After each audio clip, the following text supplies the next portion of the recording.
வணக்கம். இன்றைய வகுப்புல சிட்டிசன்ஷிப் பார்க்க போறோம். குடியுரிமை அப்படின்றது யாருக்கெல்லாம் கொடுக்கப்படுது? நம்ம நாட்டு மக்களுக்கு மட்டும்தானா இல்ல பிற நாட்டவருக்குமா? இது எதுல சொல்லப்பட்டிருக்கு? அரசியலமைப்புலயா இல்ல சட்டத்தின் மூலமா அப்படின்றத பார்க்க போறோம். நம்ம நாட்டுல என்ன சிட்டிசன்ஷிப் முறைய ஃபாலோ பண்றோம் அப்படின்னா சிங்கிள் சிட்டிசன்ஷிப். யுஎஸ்ஏ கான்ஸ்டிடியூஷன் மாதிரி நம்ம டூயல் சிட்டிசன்ஷிப் ஃபாலோ பண்ணல. யூகே கான்ஸ்டிடியூஷன் மாதிரி சிங்கிள் சிட்டிசன்ஷிப் ஃபாலோ பண்றோம். இந்த சிங்கிள் சிட்டிசன்ஷிப்ன்றது ஒரு யூனிட்டரி ஃபீச்சர். ஏன் யூனிட்டரி ஃபீச்சர் அப்படின்னு சொல்றோம் அப்படின்னா, நம்ம யுஎஸ்ஏ கான்ஸ்டிடியூஷன் மாதிரி மாநிலங்களுக்கு ஒரு குடியுரிமை, அப்புறம் ஒன்றியத்துக்கு ஒரு குடியுரிமை அப்படின்னு 2 குடியுரிமை மெத்தட் நம்ம ஃபாலோ பண்ணல. நம்ம நாட்டுக்கேவும் மொத்தமே ஒரு குடியுரிமை அப்படின்னு ஃபாலோ பண்றதுனால இத ஒரு யூனிட்டரி ஃபீச்சர் அப்படின்னு சொல்லுவாங்க. நம்ம நாட்டோட முதல் குடிமகன் யார சொல்றோம் அப்படின்னா குடியரசுத் தலைவரை தான் சொல்றோம். குடியுரிமையை பத்தி எதுல சொல்லியிருக்காங்க அப்படின்னு பார்த்தோம்னா, நம்மளுடைய அரசியல் அமைப்புல பகுதி 2ல ஆர்டிகல் 5ல இருந்து 11 வரைக்கும் சொல்லியிருக்காங்க. சரி, இது எப்ப நடைமுறைக்கு வந்துச்சு? கான்ஸ்டிடியூஷன் எப்ப நடைமுறைக்கு வந்துச்சுன்னு பார்த்தோம், 26 ஜனவரி 1950. அப்பதான் குடியுரிமை நடைமுறைக்கு வந்துச்சா அப்படின்னு கேட்டோம்னா இல்ல. அது ஏற்றுக்கொள்ளப்பட்ட அன்னைக்கேவும், அதாவது கான்ஸ்டிடியூஷன் ஏற்றுக்கொள்ளப்பட்ட அன்னைக்கேவும் நடைமுறைக்கு வந்திருக்கும். எந்தெந்த ஆர்டிகல்னா 5, 6, 7, 8, 9. இந்த 5 ஆர்டிகலுமேவும் கான்ஸ்டிடியூஷன் ஏற்றுக்கொள்ளப்பட்ட நாளான 26 நவம்பர் 1949 நடைமுறைக்கு வந்திருக்கும். அப்ப இந்த 10, 11 நடைமுறைக்கு வரலையா அப்படின்னு கேட்டா, ஏற்றுக்கொள்ளப்பட்ட அன்னைக்கு நடைமுறைக்கு வரல. நம்ம எப்ப கான்ஸ்டிடியூஷன் நடைமுறைக்கு வந்துச்சோ அப்பதான் இந்த மீதி 2 ஆர்டிகலும் நடைமுறைக்கு வந்திருக்கும். அப்ப அந்த 2 ஆர்டிகல் என்ன சொல்லுது அப்படின்னா, குடியுரிமை பத்தின விஷயங்கள்ல பாராளுமன்றம் முடிவெடுக்கிறதுக்கான அதிகாரத்தை கொடுக்குது. அப்போ 5, 6, 7, 8, 9 இதுல என்ன சொல்லிருக்காங்க அப்படின்னா, சரத்து 5ல யார் யாரெல்லாம் இந்தியால தங்கியிருந்தாங்களோ, எப்போ அப்படின்னா சுதந்திரத்துக்கு அப்புறம் நம்ம கான்ஸ்டிடியூஷன் அமலுக்கு வர்றப்ப யார் யாரெல்லாம் தங்கி இருந்தாங்களோ அவங்க இந்தியன் சிட்டிசன் அப்படின்னு சொல்றாங்க. ஓகே, இப்ப அந்த டைம்ல பிரிட்டிஷர்ஸ் கூட கொஞ்ச நாளைக்கு அங்க தங்கி இருந்திருக்கலாம். அப்ப அவங்களும் இந்தியன் சிட்டிசனா அப்படின்னு கேட்டா இல்ல. அவங்க ஒரு 3 கண்டிஷன் கொடுத்திருக்காங்க. அந்த 3 கண்டிஷனையும் சாட்டிஸ்ஃபை பண்ணி இந்தியாவில இருக்கிறவங்கள இந்தியன் சிட்டிசன் அப்படின்னு சொல்லியிருக்காங்க. அப்ப அந்த 3 கண்டிஷன் என்னென்ன அப்படின்னா, ஃபர்ஸ்ட் கண்டிஷன் அவங்க இந்தியாவில பிறந்திருக்கணும். செகண்ட் கண்டிஷன் அவங்களுடைய பேரண்ட்ஸ்ல யாராவது ஒரு ஆளு இந்தியாவில பிறந்திருக்கணும். தேர்ட் கண்டிஷன் கான்ஸ்டிடியூஷன் வர்றதுக்கு முன்னாடி, அதாவது ஒரு 5 வருஷத்துக்கு முன்னாடி அவங்க இந்தியாவில தங்கி இருந்தவங்களா இருக்கணும். இந்த 3 கண்டிஷன்ல ஏதாவது ஒரு கண்டிஷனை சாட்டிஸ்ஃபை பண்ணி இந்தியாவிலே தங்கி இருந்தாங்கன்னா அவங்க இந்தியன் சிட்டிசன் அப்படின்னு சொல்லப்படுறாங்க. இது எந்த சரத்துல சொல்லியிருக்காங்க அப்படின்னா ஆர்டிகல் 5. 1947லயும் இந்தியா பாகிஸ்தான் அப்படின்னு பிரிஞ்சிருச்சு. அப்ப பாகிஸ்தான்ல இருந்து திருப்பி இந்தியாவுக்கு வர்றவங்களுக்கு இந்திய குடியுரிமை உண்டா அப்படின்னு கேட்டா ஆமா, இவங்களுக்கும் இந்திய குடியுரிமை உண்டு. அதுல அவங்களுக்கு என்ன கண்டிஷன் அப்படின்னா, அவங்களுடைய பெற்றோர்களோ இல்ல அவங்களுடைய தாத்தாவுகளோ அன்டிவைடட் இந்தியா, அதாவது இந்தியா பிரிக்கப்படாததுக்கு முன்னாடி அவங்க இந்தியாவில பிறந்திருந்தவங்களா இருக்கணும். அதுவும் இல்லாம அவங்க இந்தியாவுக்கு ஜூலை 19, 1948க்கு முன்னாடி வந்துட்டாங்க அப்படின்னா, அவங்களுடைய கிராண்ட் பேரண்ட்ஸோ அன்டிவைடட் இந்தியால பிறந்திருந்தாங்க அப்படின்னா அவங்களுக்கு இந்தியன் சிட்டிசன்ஷிப் கொடுத்துருவாங்க. அதே இது ஜூலை 19, 1948க்கு அப்புறம் பாகிஸ்தான்ல இருந்து இந்தியாவுக்கு வந்தாங்கன்னா அவங்க ரிஜிஸ்டர் பண்ணி தான் இந்தியன் சிட்டிசன்ஷிப் வாங்க முடியும். அந்த ரிஜிஸ்டர் பண்றதுக்கு முன்னாடி ஒரு 6 மாச காலம் இந்தியால தங்கி இருந்துதான் அவங்களால ரிஜிஸ்டரே பண்ண முடியும். இது எந்த சரத்து அப்படி சொல்லுது அப்படின்னா ஆர்டிகல் 6. ஓகே, ஆர்டிகல் 7 என்ன சொல்லுது அப்படின்னா, இனிஷியலா இந்தியால இருந்து பாகிஸ்தானுக்கு போனவங்க, ஆனா பாகிஸ்தான்ல இருந்து திருப்பி இந்தியாவுக்கே வரணும்னு நினைக்கிறவங்க மார்ச் 1, 1947க்கு அப்புறம் இந்தியாவில இருந்து பாகிஸ்தான் போனவங்க திருப்பி இங்கே செட்டில் ஆகணும்ட்டு இந்தியாவுக்கு வர்றவங்க என்ன பண்ணணும் அப்படின்னா ரிஜிஸ்டர் பண்ணி தான் இந்தியன் சிட்டிசன்ஷிப் வாங்க முடியும். அதுக்கு அவங்க குறைஞ்சது ஒரு 6 மாச காலம்னாலும் இங்க தங்கி இருந்திருக்கணும். இத ஆர்டிகல் 7 சொல்லுது. ஆர்டிகல் 8 என்ன சொல்லுது அப்படின்னா, ஓவர்சீஸ் இந்தியன்ஸ், அதாவது அவங்களுடைய அப்பாவோ இல்ல தாத்தாவோ இந்தியாவில பிறந்தவங்க, ஆனா அவங்க தங்கி இருக்குது வேற நாடுகள்ல தங்கி இருப்பாங்க. அப்படி உள்ள ஓவர்சீஸ் இந்தியன்ஸ்க்கு இந்தியன் சிட்டிசன்ஷிப் வேணும் அப்படின்னா அவங்களும் ரெஜிஸ்டர் பண்ணி வாங்கிக்கலாம். சரத்து 9ல என்ன சொல்லிருக்காங்கன்னா, இந்தியன் சிட்டிசன் வாலண்டியரா இன்னொரு நாட்டோட சிட்டிசன்ஷிப் வாங்குறப்ப நம்ம இந்திய நாட்டோட சிட்டிசன்ஷிப் உரிமை அவருக்கு இருக்காது அப்படின்றது சொல்றதுதான் சரத்து 9.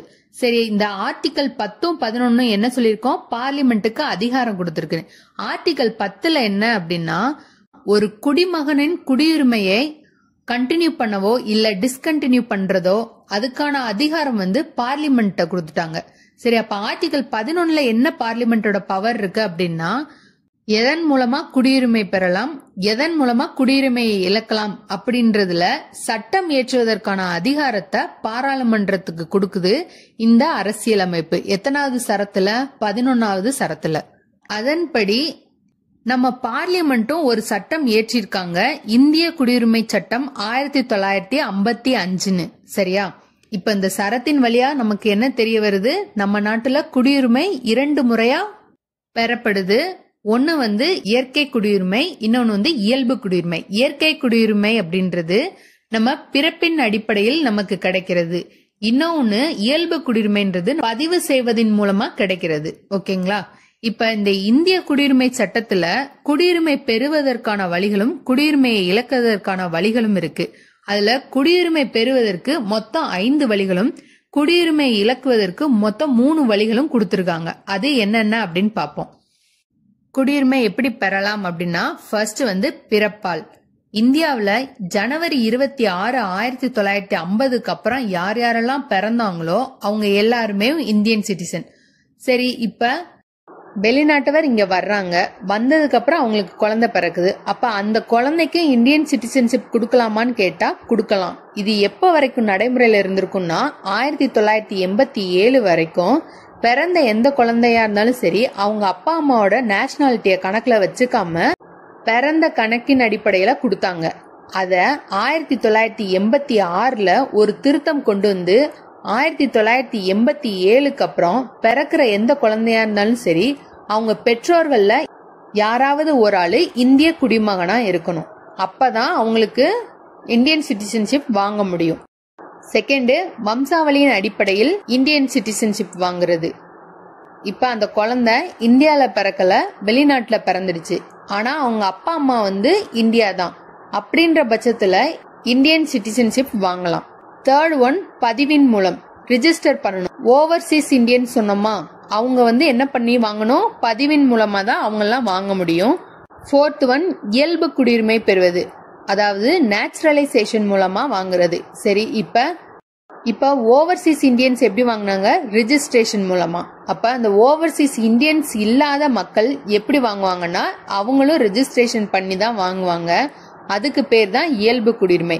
ஆனா அவங்களுக்கு சில நிபந்தனைகள் இருக்கு. அந்த நிபந்தனைகளை பூர்த்தி செய்யறவங்களுக்கு மட்டும்தான் இயல்பு குடியுரிமை வழங்கப்படும். அது என்னென்ன நிபந்தனைகள்னா, நம்ம 8th ஷெட்யூல்ல மொத்தம் எத்தனை லாங்குவேஜ் இருக்குன்னு பார்த்தோம்? 22 லாங்குவேஜ். அந்த 22 லாங்குவேஜ்ல ஏதாவது ஒரு மொழி நம்ம இந்திய மொழி பேச தெரிஞ்சிருக்கணும். நேச்சுரலைசேஷன் மூலமா நம்ம இந்தியன் சிட்டிசன்ஷிப் வாங்க நினைக்கிறவங்க அவங்க நாட்டோட சிட்டிசன்ஷிப்பை துறக்க ரெடியா இருக்கணும். நேச்சுரலைசேஷன் மூலமா சிட்டிசன்ஷிப் வாங்குறதுக்கு அவங்க அப்ளிகேஷன் கொடுக்கறதுக்கு முன்னாடி 12 மாசம் இந்தியாவிலே தங்கி இருக்கணும். அந்த 12 மாசத்துக்கு முன்னாடி 14 வருஷம் இங்க தங்கி இருக்கணும். அந்த 14 வருஷத்துல மொத்தம் 11 வருஷம் ஃபுல்லாவே இங்க இருந்திருக்கணும். இப்ப அவங்க நாட்டுக்கும் போவாங்கல்ல, அந்த கொஞ்ச கால பீரியட மைனஸ் பண்ணி டோட்டலா 11 வருஷம் குறையாம இருக்கணும். இந்த 11 வருஷ பீரியட தான் 2019ல சேஞ்சஸ் கொண்டு 5 வருஷமா மாத்திருப்பாங்க. நம்ம அமெண்ட்மெண்ட்ஸ் பாக்குறப்ப அதை பாத்துருவோம். ஓகே, 5வது வழிமுறை என்ன அப்படின்னா, பிரதேசங்களை இணைக்கிறது. அந்த பகுதிகளை இந்தியாவோட இணைக்கும் போது யார் யாரெல்லாம் இந்திய நாட்டோட சிட்டிசன் அப்படின்னு சொல்லி நம்ம கவர்மெண்ட் ஒரு ஆர்டர் ரிலீஸ் பண்ணுவாங்க. இந்த 5 வழி மூலமா குடியுரிமையை பெறலாம். குடியுரிமை எப்படி லாஸ் ஆகுது அப்படின்னு பார்த்தோம்னா, ஃபர்ஸ்ட் துரத்தல். அவங்களாவேவும் வாலண்டியரா எங்களுக்கு இந்தியன் சிட்டிசன்ஷிப் வேண்டாம்பா அப்படின்னு சொல்லி துறக்கிறது ஃபர்ஸ்ட். செகண்ட், முடிவுக்கு வருதல். முடிவுக்கு வருதல்ன்றது இன்னொரு நாட்டோட சிட்டிசன்ஷிப்பை வாங்கும்போது சட்டப்படியா இந்தியன் சிட்டிசன்ஷிப் முடிவுக்கு வந்துடும். சரி, தேர்ட் ஒன் என்னன்னா மறுத்தல் இல்லனா கட்டாயமாக முடிவுக்கு வருதல். அப்படின்றது என்ன அப்படின்னா, சில நடவடிக்கைகள்ல மக்கள் ஈடுபடும் போது சென்ட்ரல் கவர்மெண்ட் என்ன பண்ணுவாங்க, கம்பல்சரியா இந்தியன் சிட்டிசன்ஷிப்பை பறிச்சிருவாங்க. அப்படி என்னென்னலாம் பண்ணா பறி போகும் அப்படின்னா, நம்ம நாட்டோட சிட்டிசன்ஷிப் வாங்குறதையும் ஃப்ராட் பண்ணி வாங்கிருந்தாங்க அப்படின்னா, நம்ம அரசியலமைப்புக்கு உண்மையா இல்ல அப்படின்னா, அதுக்கப்புறம் நம்ம நாடு இன்னொரு நாடோட போர்ல இருக்கும்போது அந்த நாட்டோடு தொடர்பு கொண்ட சிட்டிசனோட சிட்டிசன்ஷிப் பறிக்கப்படும். இப்போ நேச்சுரலைசேஷன் மூலமா சிட்டிசன்ஷிப் வாங்குறவங்க வாங்கின 5 வருஷத்துக்குள்ள இன்னொரு நாட்டுல 2 வருட கால சிறை தண்டனை வாங்கியிருக்க கூடாது. இந்திய குடிமகன் தொடர்ந்து 7 வருட காலமா இந்தியாவிலே இல்ல அப்படின்னாலும் அவரோட சிட்டிசன்ஷிப் பறிக்கப்படும். இந்த 5 காரணங்களுக்காக ஒருத்தரோட சிட்டிசன்ஷிப் பறிக்கப்படுகிறது. இதெல்லாம் குடியுரிமை சட்டத்துல சொல்லிருக்காங்க. இந்த குடியுரிமை சட்டத்தை மொத்தம் எத்தனை முறை திருத்திருக்காங்க அப்படின்னா 9 முறை. எந்தெந்த வருஷம் அப்படின்னா 1957, 1960, 1985, 86, 1992, 2003, 2005, 2015, 2019. இதுல இம்பார்ட்டன்ட் திருத்தம்லாம் என்ன அப்படின்னு பார்க்க போறோம். 2003ல LMV சிங்வி கமிஷன் மூலமா திருத்தப்பட்டது. அதுல என்ன பண்ணிருக்காங்க அப்படின்னா, காமன்வெல்த் குடியுரிமை அப்படின்றது நம்ம 1955 குடியுரிமை சட்டம் கொண்டு வர்றப்பவும் கொண்டுட்டு வந்திருப்பாங்க. அத 2003ல நீக்கிருப்பாங்க. ஓகே, 2015ல மேஜரா என்ன பண்ணிருப்பாங்க அப்படின்னா, இதுக்கு முன்னாடி PIO அப்படின்னு இருந்த பர்சன் ஆஃப் இந்தியன் ஆரிஜினையும் OCI கார்டு ஹோல்டரையும் இணைச்சிருப்பாங்க. OCI அப்படின்றது ஓவர்சீஸ் இந்தியன் சிட்டிசன்ஸ். இவங்க ரெண்டுத்தையும் மெர்ஜ் பண்ணது எப்ப அப்படின்னா 2015ல. 2019 தான் மேஜர் அமெண்ட்மெண்ட் கொண்டு வந்திருப்பாங்க. இதுல என்ன சொல்லிருப்பாங்க அப்படின்னா, பாகிஸ்தான், பங்களாதேஷ், ஆப்கானிஸ்தான் இந்த நாடுல இருந்து 31 டிசம்பர் 2014க்கு முன்னாடியேவும் வந்த இஸ்லாமியர்களை தவிர, அப்ப ஹிந்து, சீக்கியர், சமணர், பௌத்தர், பார்சிஸ், கிறிஸ்தவர் இவங்களுக்கு இந்தியால குடியுரிமை வழங்கப்படும் அப்படின்னு சொல்லியிருக்காங்க. இதுக்கு முன்னாடி இருந்த 11 வருஷத்தை இப்ப 5 வருஷமா குறைச்சிருப்பாங்க. எந்த சட்ட திருத்தத்துல? 2019வது சட்ட திருத்தத்துல. ஓகே, இப்ப எப்படி கொஸ்டின்ஸ் கேட்பாங்க அப்படின்னா ரொம்பவே மேலோட்டமா தான் கேட்பாங்க. ஃபார் எக்ஸாம்பிள், ஆர்டிகல் 6 அப்படின்னா பாகிஸ்தான்ல இருந்து இந்தியாவிற்கு குடிபெயர்ந்தவர்கள் அப்படின்னு தெரிஞ்சாலே போதும். அதுக்கு கீழே இருக்கிற ப்ரொவிஷன்ஸ் அந்த மாதிரிலாம் கேட்க மாட்டாங்க. அதுக்கு கீழே எந்த வருஷத்துல இருந்து எப்ப வந்தாங்க அப்படின்லாம் கேட்க மாட்டாங்க. இது ஜஸ்ட் உங்களுக்கு தெரிஞ்சுக்கணுன்றக்காக நான் சொல்லியிருக்கேன். அப்புறம் ரீசன்ட் அமெண்ட்மெண்ட்ஸ் கேட்பாங்க. ரீசெண்டா நியூஸ்ல வந்துகிட்டே இருக்குது ஓவர்சீஸ் இந்தியன் சிட்டிசன்ஸ். அது அவங்கன்னா யாரு, எந்த வழியில அவங்களுக்கு என்னென்ன உரிமை எல்லாம் கொடுத்திருக்காங்க அப்படின்றத தெரிஞ்சுக்கோங்க. நான் கரண்ட் அஃபேர்ஸ் கிளாஸ் எடுக்கிறப்ப அதை ஒரு நோட்ஸா போடுறேன். இதுல நம்ம இன்னொரு விஷயம் பார்க்கணும். அது என்ன அப்படின்னா, பிரவாசி பாரதிய தினம். பிரவாசி பாரதிய தினம் அப்படின்னா என்ன? வெளிநாடு வாழ் இந்தியர்கள் தினம். நான் ரெசிடென்ட் இந்தியன். நான் ரெசிடென்ட் இந்தியன்னா யாரு? இந்தியன் பாஸ்போர்ட்டை வச்சுக்கிட்டு நாட்டுல இருக்கிற இந்தியன் சிட்டிசனை தான் நான் ரெசிடென்ட் இந்தியன் அப்படின்னு சொல்லுவோம். ஃபாரின்கெல்லாம் வேலைக்கு போறாங்கல்ல, அவங்க எல்லாரையும் நம்ம என்ன சொல்லுவோம்? NRI. இந்த வெளிநாடு வாழ் இந்தியர்கள் தினம் தான் பிரவாசி பாரதிய தினம். அதை எப்ப கொண்டாடுறோம் அப்படின்னா ஜனவரி 9. ஏன் அந்த ஜனவரி 9 நம்ம சூஸ் பண்ணிருக்கோம் அப்படின்னா, இந்தியன் நேஷனல் மூவ்மெண்ட் டைம்ல காந்தியடிகள் 1915ல ஜனவரி 9ல தான் இந்தியாவுக்கு வருவாரு. அத ஞாபகப்படுத்தும் விதமாக தான் நம்ம அந்த நாளை சூஸ் பண்ணிருக்கோம். ஓகே, இந்த டேயை எத்தனை வருஷத்துக்கு ஒருக்கா செலிப்ரேட் பண்ணுவாங்க அப்படின்னா 2 வருஷத்துக்கு ஒருக்கா. ஓகே, மேக்ஸிமம் எல்லாமே சிட்டிசன்ஷிப்பை பத்தி கவர் பண்ணிட்டோம். கவர் பண்ணாதத கரண்ட் அஃபேர்ஸ் கிளாஸ்ல கவர் பண்ணிடுவோம். இப்போ ப்ரீவியஸ் இயர் கொஸ்டின் பேப்பர் பார்ப்போம். ஃபர்ஸ்ட் கொஸ்டின் பாருங்க, எது சரியானது அப்படின்னு கேட்டிருக்காங்க. ஃபர்ஸ்ட் ஒன் என்ன கொடுத்திருக்காங்கன்னா, இந்திய அரசியலமைப்பு பகுதி 4ல் உள்ள உறுப்பு 5 to 11 வரை குடியுரிமையை குறிக்கிறது அப்படின்னு கொடுத்திருக்காங்க. பகுதி 2 தான் குடியுரிமையை பத்தி பேசுறது. அப்ப ஃபர்ஸ்ட் ஒன் தவறு. செகண்ட் ஒன், பிறப்பு மற்றும் குடிமை அளிக்கும் செயல் மூலம் ஒருவர் இந்திய குடியரசுத் தலைவர் பதவிக்கு தகுதியானவர். நம்ம நாட்டுல பிறப்பால் மற்றும் நேச்சுரலைசேஷன் மூலமா குடியுரிமை பெறவங்க இந்திய குடியரசுத் தலைவர் பதவிக்கு தகுதியானவங்க. இதே இது யுஎஸ்ஏல பிறப்பால் குடியுரிமை வாங்கினவங்க மட்டும்தான் பிரசிடென்ட் பதவிக்கு தகுதியானவங்க. ஓகே, இது கரெக்ட். தேர்ட் ஒன் என்ன? உரிமை துறத்தல், முடிவுக்கு கொண்டு வருதல் மற்றும் இழக்கச் செய்தல் மூலம் ஒருவர் குடியுரிமையை இழக்கலாம். இதுதான் 1955 சட்டத்துல சொல்றது. சரி, தேர்ட் ஒன்னும் கரெக்ட். ஃபோர்த் ஒன் என்ன? குடிமகன் மற்றும் அயலார் இருவரும் எல்லா வகையான குடிமை மற்றும் அரசியல் உரிமைகளை பெறுகின்றனர். ஃபோர்த் ஒன் தவறு. ஏன்னா நம்ம சிட்டிசன்ஸ் மட்டும்தான் எல்லா ரைட்ஸையும் அனுபவிக்க முடியும், ஏலியன்ஸ் கிடையாது. So 213 correct. Option B answer. Next one என்ன பாருங்க. Under the Indian citizenship act 1955 one can acquire citizenship by வழிகளில் நம்ம குடியுரிமை பெறலாம் அப்படின்னு பார்த்தோமா? என்னென்ன அப்படின்னு கேட்டிருக்காங்க. Birth, descent, registration, not marriage. So option D 1214. Next one. In a modern democratic state citizenship is a ஒரு நவீன மக்களாட்சி நாட்டில் குடியுரிமை என்பது என்ன அப்படின்னு கேட்டிருக்காங்க. நாடாளுமன்ற சட்ட உரிமை. Next question. குடிமக்கள் முழு சிவில் உரிமைகளை அனுபவிக்கிறார்கள். கரெக்ட். அரசியல் சமூகத்தின் உறுப்பினர்கள், அதுவும் கரெக்ட். குடிமக்கள் அரசியல் உரிமைகளை அனுபவிப்பதில்லை அப்படின்னு கொடுத்திருக்காங்க, அது தவறு. ஏலியன்ஸ் தான் அந்த பவர் கிடையாது. சோ 3 ஒன்லி தவறு. Next question. Citizenship amendment act 2019 பத்தி கேட்டிருக்காங்க. First one. இந்தியாவில் 6 ஆண்டுகளுக்கு மேல் வாழ்ந்த அனைத்து வெளிநாட்டிற்கும் குடியுரிமை வழங்கப்படும். அவங்க மென்ஷன் பண்ணது என்ன? 3 கண்ட்ரியை மட்டும்தான் மென்ஷன் பண்ணியிருந்தாங்க. சோ ஃபர்ஸ்ட் ஒன் தவறு. Second one. ஆப்கானிஸ்தான், பங்களாதேஷ் மற்றும் பாகிஸ்தானில் இருந்து 31 டிசம்பர் 2014 முன் இந்தியாவிற்குள் நுழைந்த இந்துக்கள், சீக்கியர்கள், பௌத்தர்கள், ஜைனர்கள், பார்சிகள் அல்லது கிறிஸ்தவ சமூகங்களின் உறுப்பினர்களுக்கு குடியுரிமை. கரெக்ட்.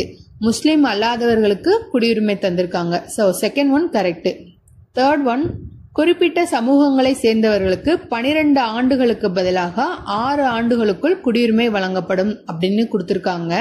அது தவறு. 5 வருஷம். Fourth one. குடிமக்களின் தேசிய பதிவேட்டை தயாரிப்பதில் CAA உதவும். கரெக்ட்.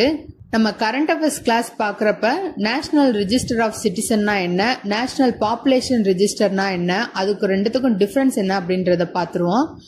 சோ இந்த கொஸ்டின்ல answer B 214 correct. Next question. இப்பதான் பார்த்தோம் குடியுரிமை பெறும் வழிகள். 4மே கரெக்ட். இன்னொன்னு என்ன அப்படின்னா இன்கார்பரேஷன் ஆஃப் டெரிட்டரி, பிரதேசங்களை இணைக்கிறது. Next question. எந்த சூழ்நிலையில் ஒருவரது இந்திய குடியுரிமையை நீக்க முடியாது அப்படின்னு கேட்டிருக்காங்க. நம்ம 3 வழிகளில் குடியுரிமையை இழக்கலாம் அப்படின்னு பார்த்தோமா? அதுல வழி வாலண்டியரா அவங்களே வேண்டான்னு சொல்றது. அப்படி அவங்க வாலண்டியரா வேண்டான்னு சொல்றப்ப நம்ம நாட்டுல போர் எதுவும் நடக்குது அப்படின்னா அந்த டைம்ல அவங்களுடைய குடியுரிமையை நீக்க முடியாது. So answer B. Third one. கீழ்கண்டவற்றுள் எந்த ஒன்று இந்திய குடியுரிமையை பெறும் வழி அல்ல? இப்பதான் பார்த்தோம். சொத்துரிமை பெறுவதன் மூலமா கிடையாது. மீதி 3 கரெக்ட். நெக்ஸ்ட். குடியுரிமை எந்த பகுதியிலையும் எந்த ஆர்டிகல்லையும் சொல்லிருக்காங்க அப்படின்னு கேட்டிருக்காங்க. பகுதி 2 சரத்து 5ல இருந்து 11 வரைக்கும். Next question. இந்த இதுல சட்டப்பிரிவு கொடுத்து அதுல எதை பத்தி சொல்லிருக்காங்க அப்படின்னு கேட்டிருக்காங்க. ஃபர்ஸ்ட் என்ன அப்படின்னா ஆர்டிகல் 5 அப்படின்றது என்னன்னா உறைவிட அடிப்படையில், அதாவது நம்ம கான்ஸ்டிடியூஷன் தொடங்குறப்ப யார் யாரெல்லாம் இருக்காங்களோ, யார் யாரெல்லாம் நம்ம நாட்டுல தங்கி இருக்காங்களோ அவங்களுக்கு குடியுரிமை. சோ ஃபர்ஸ்ட் ஒன்க்கு ஆன்சர் என்ன? இந்திய அரசியலமைப்பு சட்டம் துவங்கும் பொழுது பெறப்பட்ட குடியுரிமை. செகண்ட் ஒன் என்ன கேட்டிருக்காங்க? ஆர்டிகல் 11. ஆர்டிகல் 11ன்றது பார்லிமெண்ட்டுக்கு கொடுத்திருக்கிற power. Third one article 9. Article 9ன்றது வாலண்டியரா இன்னொரு கண்ட்ரியோட சிட்டிசன்ஷிப்பை அக்வயர் பண்றவங்களுக்கு நம்ம நாட்டோட சிட்டிசன்ஷிப்பை நீக்கம் பண்றது. சோ சிக்கு 1 ஆன்சர். டிக்கு ஆர்டிகல் 8ன்றது ஓவர்சீஸ் இந்தியன்ஸ். அந்த ஓவர்சீஸ் இந்தியன்ஸ் எப்படி வாங்குறாங்க அப்படின்னா டிப்ளமேட்டிக் ரெப்ரசன்டேஷன் மூலமா வாங்குவாங்க. அங்க உள்ள கன்சுலேட் ஆபீஸ்ல ரெஜிஸ்டர் பண்ணிருப்பாங்க. So option D. So option D 3412 answer. Okay, இதோட சிட்டிசன்ஷிப் பார்த்துட்டோம்.